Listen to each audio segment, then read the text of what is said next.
به نام خدا، با سلام. در این قسمت توضیح هندسی رو شرح میدیم.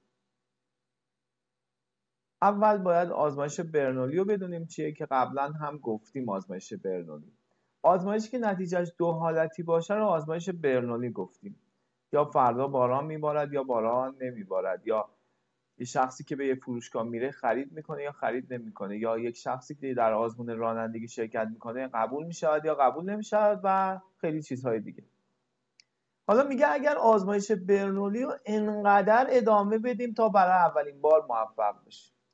تعداد آزمایش ها برای رسیدن به اولین موفقیت یه متغیره. این متغیر میگیم داره توضیح هندسیه.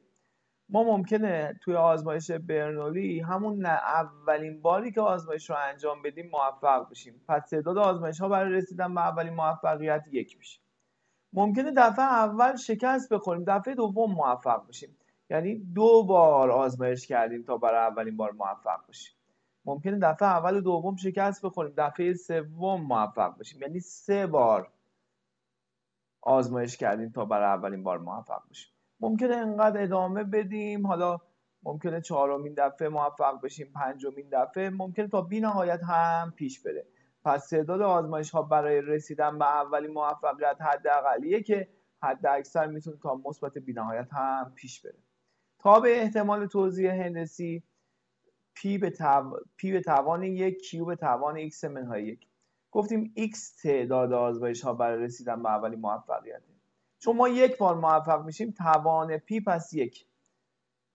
x منهای 1 دفعه قبلی شکست میخوریم. مثلا اگر 4 بار آزمایش انجام دادیم تا برای اولین بار موفق شدیم، یعنی این 4مین دفعهمون اولین موفقیتمونه، 3 دفعه قبلی شکست خوردیم.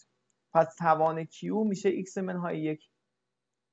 خب و امید ریاضی توزیع هندسی 1 پیوم و واریانسش برابر با کیو تقسیم بر پی به توان 2 هستش.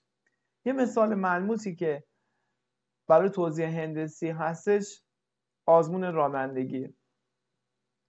ممکنه یه شخص تو همون دفعه اول در آزمون قبول بشه، پس تعداد آزمایش ها برای رسیدن به اولین موفقیت 1. ممکنه دفعه اول قبول نشه، دفعه دوم قبول بشه، پس 2 بار آزمایش داده که اولین بار موفق بشید، دیگه ادامه نمیده. ممکنه دفعه اول دوم موفق نشه، دفعه سوم موفق بشه. پس میتونیم آزمون رانندگی رو بگیم که تعداد آزمایش ها برای رسیدن به اولین موفقیت داره توزیع هندسی هست. یه مثال که اینجا هست اینه که گفته که تاس سالمی رو آنقدر پرتاب میکنیم تا عدد 6 دیده شود. چون سالم هستش 1 2 3 4 5 6 هیچ کدوم فرقی نداره که به جای 6 1 باشه 2 باشه، یعنی عدد 6 که اینجا هست هر کدوم از اعداد 1 تا 6 هم باشه تو حل مسئله فرقی نمیکنه. میگه اینقدر پرتاب میکنی تا برای اولین بار عدد 6 دیده شه، تا عدد 6 دیده شود. ببین وقتی ما تاس رو پرتاب میکنیم یا عدد 6 دیده میشود که احتمالش 1/6، یا عدد 6 دیده نمیشود که احتمالش میشه 5/6، یعنی 1 منهای 1/6. میگم هر عدد دیگه هم بود به جای 6، یعنی بین 1 تا 5 و خود عدد 6، احتمال دیده شدنشون 1/6، احتمالی که دیده نشن 5/6.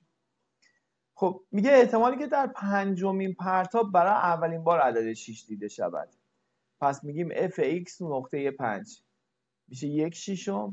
ما همون دفعه آخر یعنی 5مین دفعه عدد 6 رو دیدیم، پس احتمال موفقیت 1/6، چون 1 بار موفق میشیم توانش 1. 4 دفعه قبلی شکست خوردیم، 5/6 به توان 4. تو تابع احتمال هم که بالا نوشتیم میتونیم اونجا هم قرار بدیم، به جای پی و کیو 1/6 و 5/6 قرار بدیم. قسمت ب گفته میانگین یا همون امید ریاضی و واریانس توزیع هندسی رو تو این مسئله به دست بیارید. امید ریاضی که میشه 1 بر روی پی چون 1/6 بود 1 بر روی 1/6 میشود 6، و واریانسش هم که کیو تقسیم بر پی به توان 2 که جواب میشود 30.